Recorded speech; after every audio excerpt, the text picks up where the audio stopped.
আসসালামু আলাইকুম বন্ধুরা, কেমন আছেন সবাই? আজকে আরও একটি কেক ডেকোরেশনের ভিডিও নিয়ে চলে আসলাম। আর আজকে যে কেকটি ডেকোরেশন করে দেখাবো সেটা একটা ডল কেক। আর এর জন্য আমি কিছু কেক বেকিং করে রেখেছিলাম। প্রথমে যে সাইজটি নিয়েছি তারপরে আরও একটি ছোট সাইজ, আরও ১ নাম্বার ছোট সাইজের কেক আমি নিয়ে নিয়েছি। এইভাবে প্রত্যেকটা কেক আমি একটি থেকে আরেকটি ছোট, তার থেকে আরও একটু ছোট এভাবে বেক করে নিয়েছি। অ্যাকচুয়ালি ডল কেকের জন্য যে মোল্ডগুলো পাওয়া যায় সেটা আমার একদম পছন্দ না, মানে যে শেপটা তৈরি হয় ড্রেসের সেটা আমার কাছে ভালো লাগে না, তাই আমি কাস্টমাইজ করে নিই। ডল কেকের ড্রেসটা যদি ফ্লাফি না হয় তাহলে কিন্তু দেখতে ভালো লাগে না। আর আমার তৈরি করা ডলের যে ড্রেসটা সেটা কেমন হলো ভিডিও শেষে দেখতে পারবেন, তাই অবশ্যই ভিডিওটা শেষ পর্যন্ত সাথে থাকবেন। আর এই কেকটা ছিল একটি ব্ল্যাক ফরেস্ট কেক, যার কারণে আমি এখানে চকলেট বেস তৈরি করে নিয়েছি, সেটাকে সুগার সিরাপ দিয়ে সোক করে নিয়েছি, নিয়ে ক্রিমের একটি লেয়ার দিলাম, ভ্যানিলা কেকের লেয়ার অ্যাকচুয়ালি।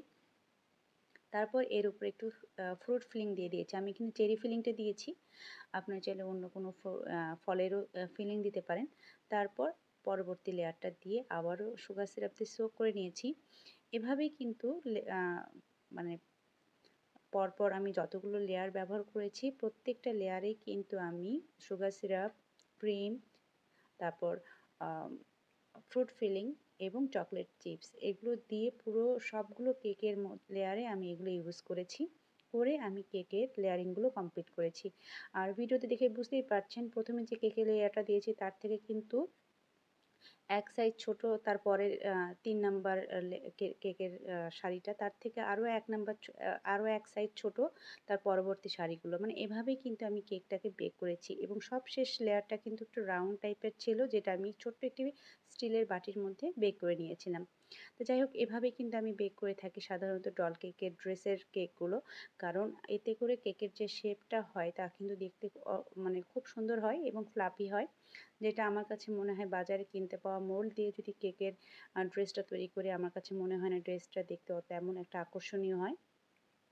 আর আমার তৈরি করা এই ড্রেসের মানে ড্রেসটা কেমন হয়েছে সেটা কিন্তু ভিডিওতে দেখে বুঝতেই পারবেন। যাই হোক, এখানে কিন্তু কথা বলতে বলতে আমি কেকটার লেয়ারিং কমপ্লিট করে ফেলেছি। আর পাশাপাশি ক্রাম কোট করে নেওয়ার জন্য আমি কেকের উপরে ক্রিম ছড়িয়ে দিয়েছি। সেটা আমি একটা পাইপিং ব্যাগের মাধ্যমে দিলাম। আর আমি সবসময় কেকের উপরে পাইপিং ব্যাগের মাধ্যমেই ফ্রস্টিং করতে পছন্দ করি, এতে করে সময়টা খুব কম লাগে। আর কেকের ওপর থেকে ক্রাম্বসটা কেকের ক্রিমের সাথে মিশে যাওয়ারও ভয়টা কম থাকে। তো যাই হোক, এখানে আমি কিন্তু ক্রিমটাকে সুন্দর করে চারপাশ ছড়িয়ে দিচ্ছি, যাতে আমি যখন দ্বিতীয়বার কেকটাকে ফাইনালভাবে ডেকোরেশন করব তখন যাতে কেকের ওপর থেকে কোনো ক্রাম্বস উঠে না আসে। যদিও বা এখানে ক্রাম্ব কোট করে নেওয়ার কোনো প্রয়োজনীয়তা ছিল না। যেহেতু এর ওপরে রোজেট তৈরি হবে, খুব বেশি ঝামেলার কাজ নেই।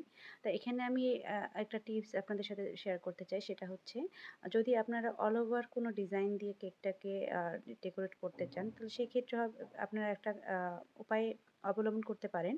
সেটা হচ্ছে আপনারা কেকটার উপরে সেম কালার ক্রিম দিয়ে একটু পাতলা করে লেয়ার দিয়ে প্রলেপটা দিয়ে দেবেন। আর এখানে আমি যেহেতু একটু হাইট কেক তৈরি করছিলাম, তাই একটি জাম্বো স্ট্র আমি কেকের ভেতরে বসিয়ে দিয়েছি, এতে করে কেকটা ভেঙে যাওয়ার পসিবিলিটি থাকবে না। আর হ্যাঁ, আরেকটি গুরুত্বপূর্ণ বিষয়, এই ধরনের কোনো স্টেপ নিলে অর্থাৎ কেকের ভিতরে কোনো স্ট্র ইউজ করলে সেটা কিন্তু অবশ্যই ক্লায়েন্টকে আগে থেকে জানিয়ে দেবেন। অনেক সময় দেখা যায় দুষ্টুমির ছলে কেকের ওপরে অনেকে ফ্রেন্ডরা মাথাটাকে চেপে ধরেন বা ফেসটাকে চেপে ধরেন, সেক্ষেত্রে কিন্তু একটা দুর্ঘটনা ঘটে যাওয়ার পসিবিলিটি থাকে। তাই অবশ্যই আপনারা কিন্তু দায়িত্ব নিয়ে এই ইনফরমেশনটা ক্লায়েন্ট পর্যন্ত পৌঁছে দেবেন। তো যাই হোক, এখানে কিন্তু আমি সেম কালারের ক্রিম দিয়ে একটি প্রলেপ লাগিয়ে নিয়েছি। এবার কিছু রোজেট তৈরি করব পুরো কেকটার মধ্যে, আর এটার জন্য আমি 1M নজেলটাকে ইউজ করছি। আর ভিডিওতে দেখে বুঝতেই পারছেন আমি যতটা দ্রুত করছি, আমি কিন্তু আসলে অতটা দ্রুত করিনি। তবে ডেকোরেশনের কাজগুলো একটু সময় নিয়ে ধীরে সুস্থে করাটাই বেটার। আমি চেষ্টা করেছিলাম ধীরে ধীরে করার। ভিডিওতে দেখানোর সুবিধার জন্য আমি এখানে ফাস্ট ফরওয়ার্ড করে দিয়েছি। যারা বেকিং নিয়ে কাজ করছেন আমার পেজের সাথে যুক্ত আছেন, অবশ্যই কিন্তু কমেন্ট করবেন একটা করে কেকটা কেমন লেগেছে এবং আমার দেওয়া টিপসগুলো আপনাদের কাজে আসছে কিনা বা ভালো লাগছে কিনা অবশ্যই কিন্তু কমেন্ট করে ফিডব্যাক দিবেন। আমরা অনেক কষ্ট করে ভিডিও তৈরি করি, একটা ভিডিও তৈরি করতে অনেক অনেক সময় যায়, যেটা আপনারা নিজেরাও হয়তো বা যারা আছেন এই কন্টেন্ট ক্রিয়েট করছেন তারা জানেন যে একটা ভিডিওর পেছনে কতটা শ্রম দিতে হয়। শুধুমাত্র আপনাদের মানে সুবিধার জন্যই কিন্তু ভিডিওগুলো তৈরি করছি। পাশাপাশি আমরা যাতে ফেসবুক থেকে একটা ভালো মানে ফিডব্যাক পাই, যার কারণে এত কষ্ট করছি। আশা করি আপনাদের কাছে আমাদের সেই কষ্টের মূল্যায়ন হিসাবে আমাদের ভিডিওগুলোর সাথে থাকবেন, আমাদের পেজের সাথে থাকবেন। যদি ভিডিওগুলো কাজে লাগে অবশ্যই কিন্তু কমেন্ট করে জানাতে ভুলবেন না। যাই হোক, এখানে আমি কিন্তু ডলটাকে সুন্দর করে ক্লিন করে নিয়ে ডলের উপরের ড্রেসটাকেও একটা নজলের মাধ্যমে করে নিলাম এবং এটাকে সুন্দর করে আমি ডলের উপর বসিয়ে দিলাম। আমি কিন্তু সবসময় ডল কেকগুলো এভাবেই করে থাকি। আপনারা কিভাবে করে থাকেন অবশ্যই কিন্তু কমেন্ট করে জানাতে ভুলবেন না। আর কি টাইপের ডেকোরেশন ভিডিওগুলো আরও চাচ্ছেন সেটাও কিন্তু কমেন্ট করে জানাতে